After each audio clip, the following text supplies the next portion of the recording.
তৈরি হচ্ছে 6 লেন।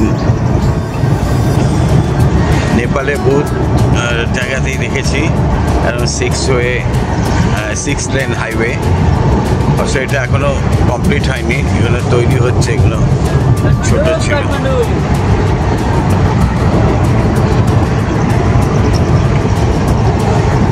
মুক্তিনাথের পবিত্র দর্শনের পর আমাদের পরবর্তী গন্তব্য ছিল মনোকামনা মন্দির। গাড়িতে করে পাহাড়ি পথ বেয়ে চলেছিলাম আমরা, আর চারপাশে নিসর্গ যেন নিজেই মুগ্ধ করে দিচ্ছিল মনকে। অবশেষে রাত প্রায় 8টা নাগাদ আমরা এসে পৌঁছলাম মনোকামনা মন্দিরের গেটের সামনে। হাইওয়ের ধারে সারি সারি হোটেল, সেই একটিতেই রাত কাটানোর ব্যবস্থা করলাম আমরা।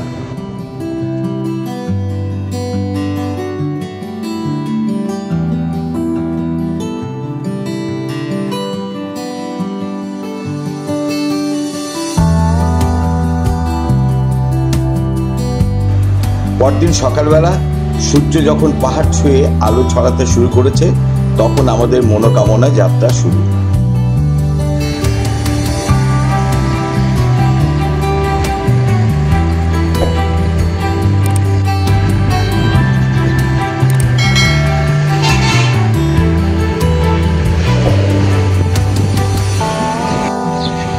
গেট থেকে পাহাড়ি রাস্তা ধরে অনেকটা নিচে নামতে হয়।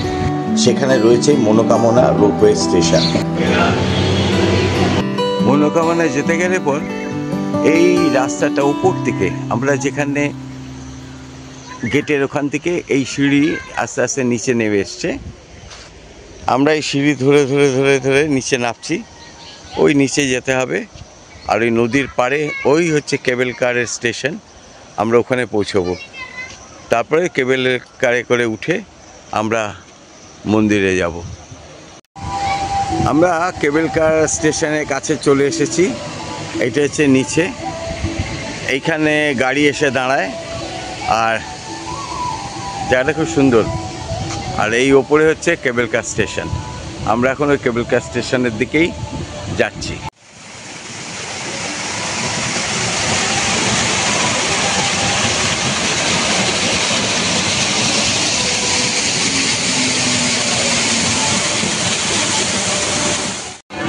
লোকেরা লাইন দিয়ে ওপরে উঠছে, আমরাও ওপরে উঠবো এখান দিয়ে।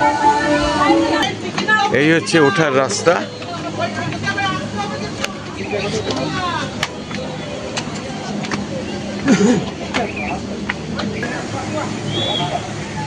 এই হলো মনোকামনা দেবীর মূর্তি, মায়ের। এটা একটা সতীপীঠ। চলুন ভেতরে যাওয়া যাক।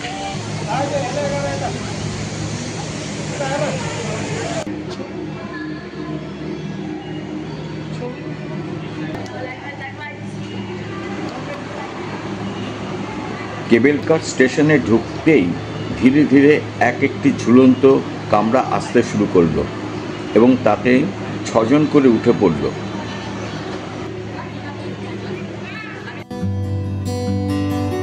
মনোকামনা টেম্পল গোর্খা জেলায় অবস্থিত।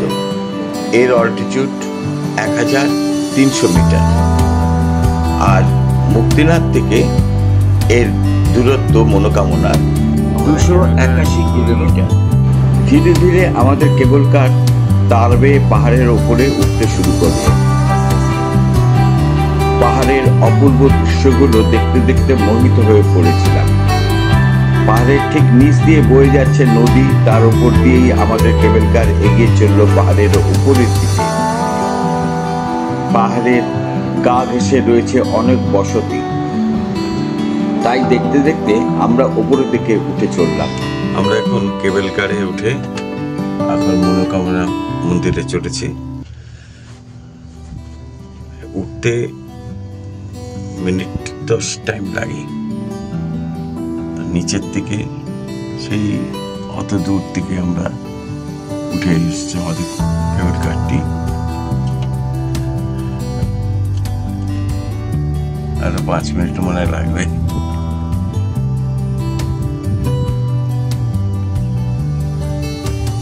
যত উপরে উঠছি ওয়েদার চেঞ্জ হচ্ছে।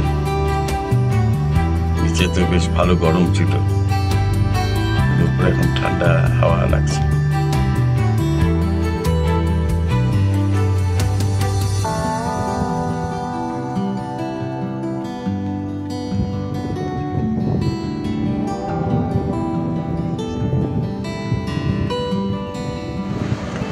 রোপওয়েতে উঠে আমরা চলতে থাকি পাহাড়ের গায়ে গায়ে, মেঘের ছোঁয়া ছুঁয়ে ধীরে ধীরে পৌঁছালাম ওপরে, মা মনোকামনার ধামে।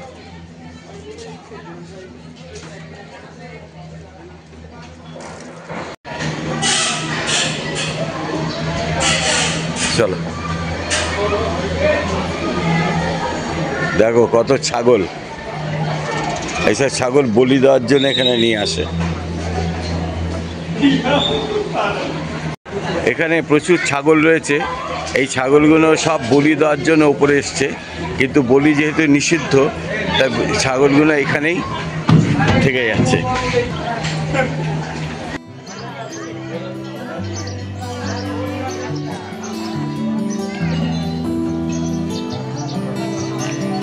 চলো,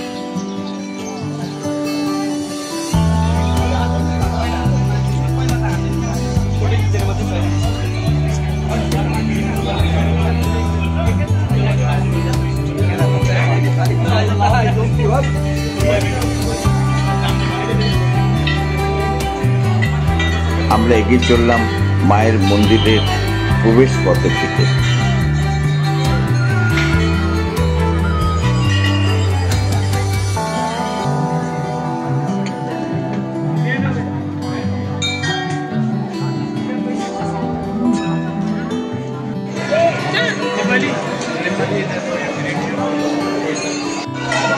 আমরা হাঁটতে হাঁটতে ওই মনোকামনা মন্দিরের কাছে পৌঁছে গেছি, দেখা যাচ্ছে মনোকামনা মন্দির, আর আমার হাতে রয়েছে একটা দিয়া, এই দিয়া দিয়ে মায়ের পুজো দেবো।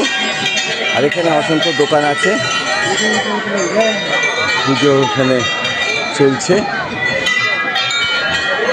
জুতো খোলার এখানে জায়গা ছিল, বেকার আমরা ওখানে জুতো রেখে এলাম।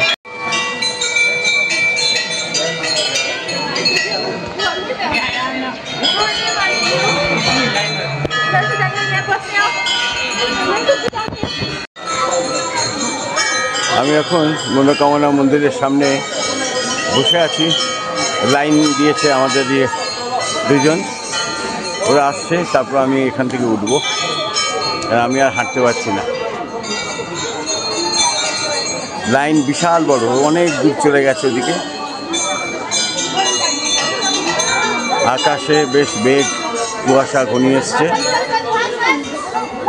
এখানে কখন যে বৃষ্টি নামবে তার কোনো ঠিক নেই।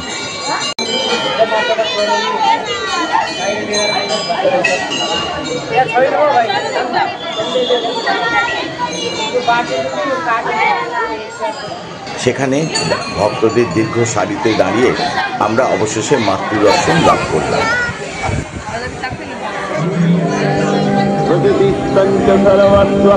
গুণত্রয়বিভাবিনী কালরাত্রির্মহারাত্রির্মোহরাত্রির্দারুণা সংশ্রী শনীশ্বরী সংহ্রি সংবুদ্ধিবোধলক্ষণা লজ্জা পুষ্টি তথা দৃষ্টি সংশান্তি শান্তিরেব চ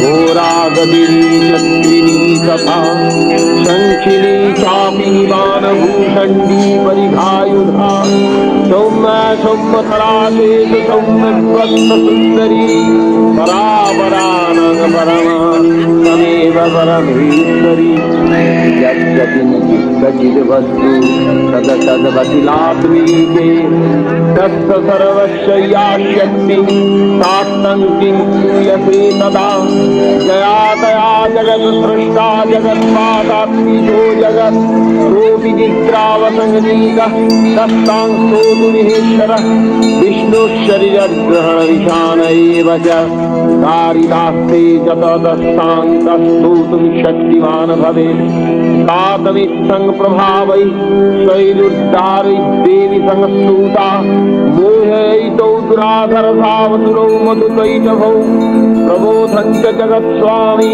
नियतामच्युतो लघु बोधश्च क्रियतामस्य हन्तु वेतौ महासूरौ।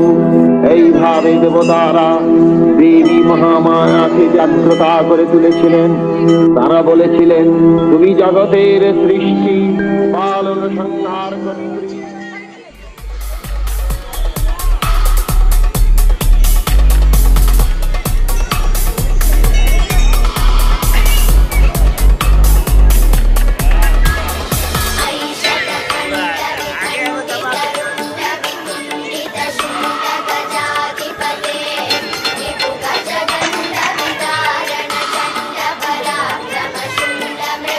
পুরো মন্দির চত্বরটি ঘুরে দেখছিলাম আর অনুভব করছিলাম এক পরম আধ্যাত্মিক ছোঁয়া।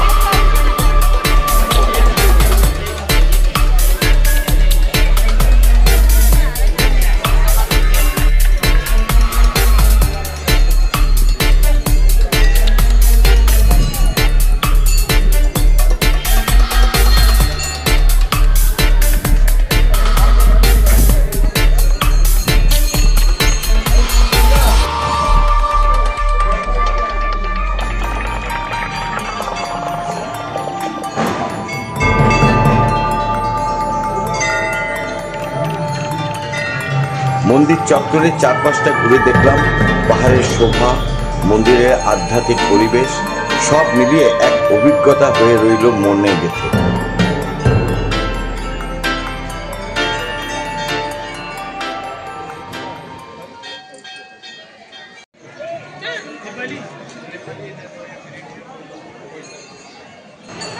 তারপর আমরা মন্দির চত্বরেই খাওয়া দাওয়া সারলাম।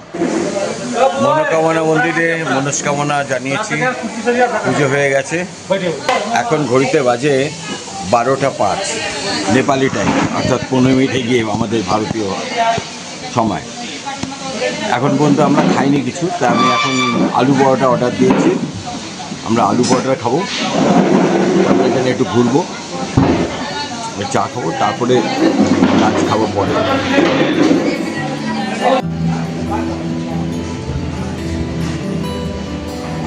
এই হচ্ছে এন্ড পয়েন্ট।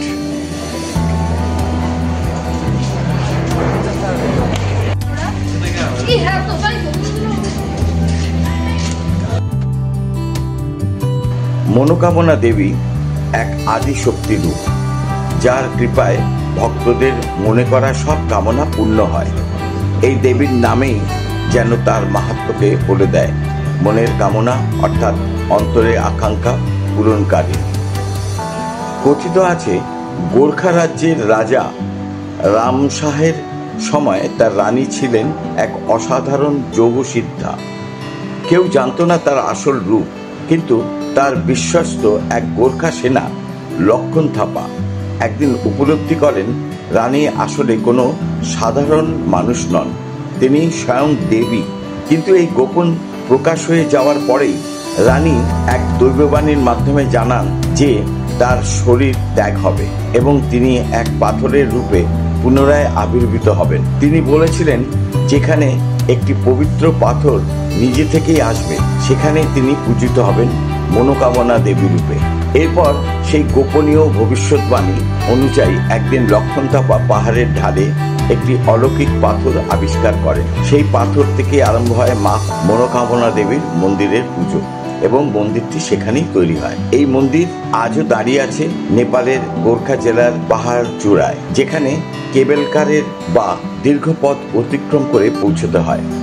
প্রতিদিন হাজার হাজার ভক্ত তাদের মনের প্রার্থনা নিয়ে আসে এখানে, কেউ স্বাস্থ্য, কেউ সন্তান, কেউ শান্তির কামনায়। বিশ্বাস করা হয় শুদ্ধ মন ও অটল ভক্তি নিয়ে করা প্রার্থনা কখনো ব্যর্থ হয় না মা মনোকামনার চরণে। তার আশীর্বাদে বহু ভক্তের জীবন বদলে গেছে, আর তাই যুগের পর যুগ ধরে এই দেবী হয়ে উঠেছেন আশার এক অপরূপ প্রতীক। আমরা এখন কেবল কারে করে ধীরে ধীরে নেমে চলেছি মনোকামনার মন্দির থেকে। পাহাড়ের বুকে যেন এক অপূর্ব শান্তি ছড়িয়ে আছে, চারপাশে বিস্তৃত সবুজ, নিচে গিরিখাত, আর দূরে দেখা যাচ্ছে নীল আভা ছড়ানো একটা নদী, যেটি পাহাড়ের পাদদেশ ছুঁয়ে বয়ে চলেছে। হ্যাঁ, এটাই ত্রিশূলী নদী, যেন এই মনোরম দৃশ্যের এক অবিচ্ছেদ্য অংশ। নদীর স্রোত আর পাহাড়ের অপার সৌন্দর্য মিলেমিশে সৃষ্টি করেছে এক স্বপ্নময় পরিবেশ। আর একটু পরেই পৌঁছে যাব আমাদের অন্তিম কেবল স্টেশনে। কিন্তু এই যাত্রার প্রতিটি মুহূর্ত যেন মনের গহীনে গেঁথে থাকবে চিরকাল।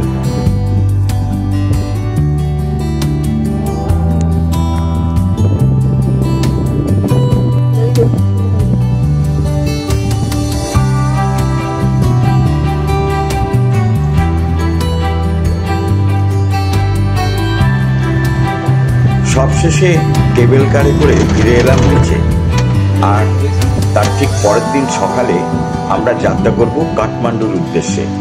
নতুন পথ, নতুন অভিজ্ঞতা আর মন ভরে রাখা অনেক অনেক স্মৃতি নিয়ে।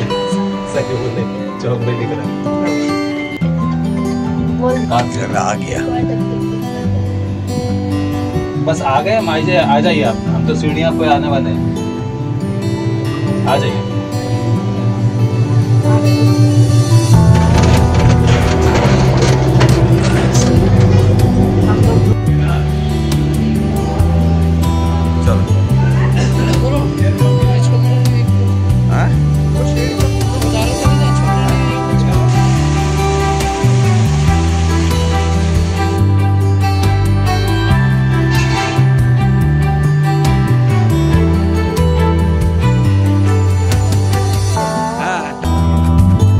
আমি প্রবীর দাস। আমি ঘুরছি নানা জায়গাতে আর ভিডিও তুলে আমার এই চ্যানেলে আপনাদের জন্য আপলোড করছি। যদি ভালো লেগে থাকে অবশ্যই সাবস্ক্রাইব করবেন। আজ এই পর্যন্তই, আবার আসছি খুব তাড়াতাড়ি অন্য গল্প নিয়ে। ভালো থাকবেন, দেখা হবে অন্য এপিসোডে।